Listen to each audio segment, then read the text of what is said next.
نحمده ونصلي ونسلم على رسوله الكريم اما بعد فاعوذ باللہ من الشیطان الرجیم بسم اللہ الرحمن الرحیم۔ عالم محترم، اللہ رب العزت کا بپائن لطف احسان ہے کہ جس کی توفیق خاص سے ہم خواب کے موضوع پر سلسلہ وار گفتگو کی دوسری نشست میں جمع ہیں۔ گزشتہ ویڈیو میں ہم نے خواب کی جو حیثیت ہے اور اس کی اہمیت اس کے حوالے سے بیان کیا، اور آج کی جو خواب ہے اس میں آج کی ویڈیو میں ہم خواب کی مختلف اقسام کے حوالے سے بات چیت کریں گے۔ تو یاد رکھیے، حضور تاجدار انبیاء صلی اللہ علیہ وآلہ وسلم کی حدیث مبارکہ کے مطابق خواب بنیادی طور پر 3 قسموں کے ہیں۔ ایک اچھے خواب ہیں جن کے متعلق حضور تاجدار انبیاء صلی اللہ علیہ وآلہ وسلم نے ارشاد فرمایا کہ یہ خواب اللہ رب العزت کی طرف سے انسان کو آتے ہیں، ان کا تعلق بارگاہ الہی سے ہے۔ دوسری قسم کے خواب وہ شیاطین کی طرف سے ہیں، جو برے خواب ہیں۔ انسان جتنے بھی برے خواب دیکھتا ہے کہ جن کے اندر انسان خوف و ہراس کا شکار ہوتا ہے، یا وہ اسے نقصان پہنچانے والے، یا اس طرح کے جتنے بھی خواب ہیں جن کے اندر کوئی حرام جانور دیکھے یا حرام پرندہ دیکھے، خواہ کوئی بھی اس طرح کا خواب ہے تو اس کا مرکز اور اس کا منبع یہ شیطان ہے۔ اور تیسرے قسم کے خواب وہ انسان کے واہم اور اس کے خیالات ہیں کہ جو کچھ انسان سارا دن میں کرتا ہے، بات چیت کرتا ہے، گفتگو کرتا ہے، اس کے ساتھ ساتھ جو بھی خواب آتے ہیں وہ خواب انسان کو اس کے خیالات کی وجہ سے آتے ہیں۔ تو یاد رکھیے کہ جب بھی کوئی خواب آئے تو اس کی تعبیر میں اور خواب میں بنیادی طور پہ فرق ہوتا ہے۔ بعض دفعہ ہم پریشان کن خواب دیکھتے ہیں، مگر خواب دیکھنے کے بعد ہم پریشان ہوتے ہیں برے خواب کی وجہ سے۔ تو یہ برے خواب کی وجہ سے پریشان ہونا یہ درست نہیں، کیونکہ خواب اور ہوتا ہے اور اس کی تعبیر کچھ اور ہوتی ہے۔ جب بھی حضور تاجدار انبیاء صلی اللہ علیہ وآلہ وسلم نماز فجر کے بعد فارغ ہوتے تو آقا کریم صلی اللہ علیہ وآلہ وسلم اپنے صحابہ کرام کی طرف متوجہ ہوتے اور متوجہ ہو کر ان سے پوچھتے کہ بتاؤ آج تم میں سے کس کس نے خواب دیکھا، اور گویا تاجدار انبیاء صلی اللہ علیہ وآلہ وسلم ان کے خواب پوچھ کر ان کی تعبیر فرما دیتے۔ اسی طرح یہ امت کے صلحاء کا اور دیگر جتنے بھی ائمہ ہیں ان کا وتیرہ رہا کہ وہ جب بھی خواب دیکھتے تو اس کی تعبیر از خود نہ کرتے، اس کے معنی اور مطالب اور اس کے مقاصد خود نہیں نکالتے تھے، بلکہ اہل علم کی طرف رجوع کرتے،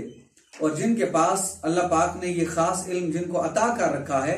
ان کی طرف رجوع کرتے اور ان سے تعبیر پوچھتے۔ حتیٰ کہ امام اعظم ابو حنیفہ رضی اللہ تعالیٰ عنہ، آپ جیسے جید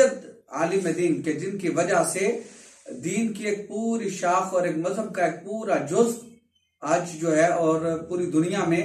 آپ کے فالورز ہیں، ان کو مانا جاتا ہے۔ آپ کا بھی یہی طریق تھا کہ جب کبھی خواب دیکھتے تو آپ اپنے استاد حضرت شیخ امام ابن سیرین رضی اللہ تعالیٰ عنہ کی بارگاہ میں پیش ہوتے اور ان سے جا کر خواب کی تعبیر پوچھتے۔ تو اس لیے انسان جب بھی کوئی خواب دیکھے اس پر لازم ہے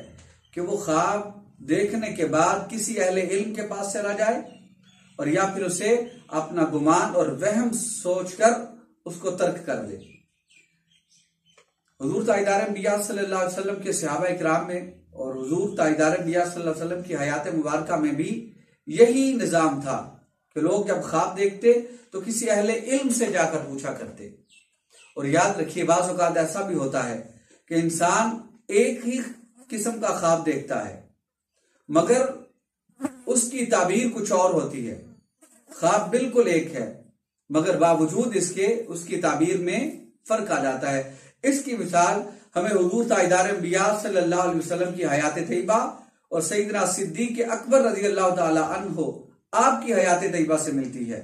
کہ حضور تاجدار انبیاء صلی اللہ علیہ وسلم کے پاس ایک خاتون حاضر خدمت ہوئی اور عرض کیا، آقا یا رسول اللہ صلی اللہ علیہ وآلہ وسلم، آقا میں نے خواب میں دیکھا ہے کہ میرے گھر کی چھت گر رہی ہے۔ تو چھت کا گرنا، اس کی خواب حضور تاجدار انبیاء صلی اللہ علیہ وسلم نے بیان فرمائی، اس سے پہلے اسباب پوچھے، اس سے پوچھا بتاؤ تمہارا خامد کسی سفر پر تو نہیں ہے، گھر میں ہے، مقیم ہے یا کہیں گیا ہوا ہے؟ تو اس خاتون نے بتایا کہ اس کا جو شوہر ہے وہ کسی سفر پر گیا ہوا ہے۔ تو آقا علیہ الصلوۃ والسلام نے گھر کے چھت گرنے کی تعبیر یہ فرمائی کہ تمہارا خامد جلد گھر میں لوٹ آئے گا۔ اب آقا علیہ الصلوۃ والسلام کا وصال ہوا، اسی عورت نے دوبارہ خواب دیکھا اور یہی خواب دیکھا کہ اس کے گھر کی چھت گر رہی ہے۔ اب سیدنا صدیق اکبر رضی اللہ تعالی عنہ کا زمانہ تھا، آپ کا دور تھا، وہ آپ کی خدمت میں حاضر ہوئی اور آ کے عرض کیا کہ مجھے خواب کی تعبیر فرما دیں۔ تو آپ نے پوچھا کہ تمہارا خامد گھر میں ہے یا مسافر؟ وہی حالات و واقعات پوچھے تو اس نے بتایا کہ اس کا خامد گھر میں ہی ہے، سفر پر نہیں ہے۔ تو آپ نے فرمایا کہ تمہارے خامد کی وفات ہو جائے گی، اس کا وصال ہو جائے گا، وہ دنیا سے چلا جائے گا۔ تو کچھ دنوں کے بعد اس کے خامد کی واقعتاً ڈیتھ ہو گئی، وفات ہو گئی۔ تو آپ نے دیکھا کہ جب بھی خواب ایک قسم کا ہو تو انسان کو کبھی یہ گمان نہیں کرنا چاہیے کہ اس کی تعبیر بھی ایک جیسی ہوگی، بلکہ حالات و واقعات کے بعد اہل تعبیر، اہل الرؤیا، تعبیر کی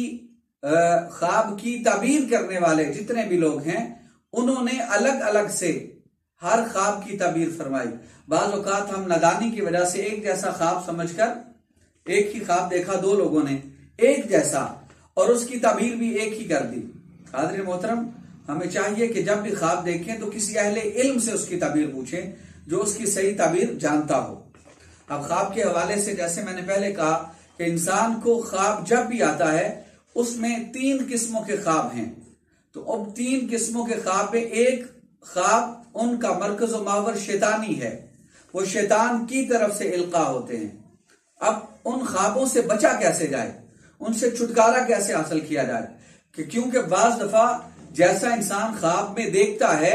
وہی کچھ اس کے ساتھ حقیقی زندگی میں بھی ہوتا ہے۔ تو ہم نے خواب کی تعبیر کے بارے میں جب جان لیا، اب ضروری ہے کہ جان سکیں کہ اگر برے خواب آتے ہوں، خواب دیکھتا ہو انسان اور ہر بار اسے کوئی برا خواب آتا ہو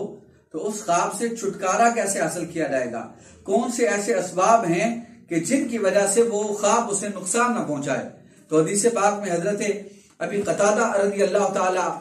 عنہ سے مروی ہے، آپ فرماتے ہیں قال نبی صلی اللہ علیہ وآلہ وسلم الرؤیا الصالحۃ من اللہ، فرماتے ہیں کہ جو نیک خواب ہیں وہ اللہ کی طرف سے ہیں، والحلم من الشیاطین،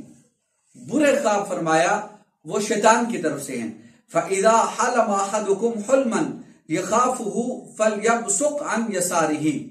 فرمایا کہ خواب جب تم میں سے کوئی برا خواب دیکھے تو اس سے جان چھڑانے کا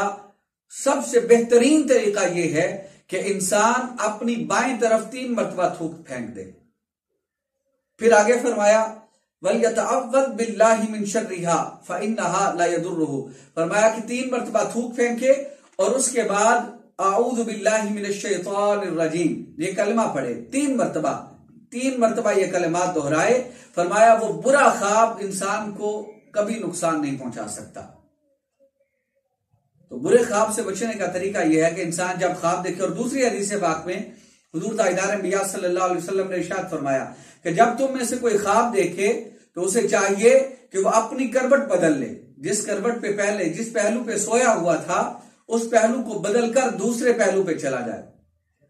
اس سے بھی خواب برا جو ہے وہ نہیں آئے گا۔ اور پھر تیسرے نمبر پہ آقا علیہ الصلوۃ والسلام نے فرمایا کہ جب تم میں سے کوئی برا خواب دیکھے تو وہ اٹھ کر وضو کرے اور وضو کر کے اللہ رب العزت کے حضور نماز ادا کرے، نوافل ادا کرے اور اپنے رب سے اس برے خواب سے چھٹکارا حاصل کرنے کے لیے دعا مانگے۔ اللہ رب العزت اس کی دعا کو قبول فرمائے گا اور اس کو باقاعدہ برے خوابوں سے اس کی جان چھوٹ جائے گی۔ حاضرین محترم، انسان کو جب بھی خواب آئے تو پہلی تو بات یہ ہے کہ علم کے مطابق اہل علم سے اپنے خواب کو ڈسکس کرے، اور پھر اگر برا خواب ہو تو اس کو بیان کرنے سے حضور تاجدار انبیاء صلی اللہ علیہ وسلم نے منع فرمایا۔ فرمایا کہ برے خواب کو بیان ہی نہ کرو، بس اللہ پاک سے اس کے بارے میں اس کے شر سے پناہ مانگو تو اللہ پاک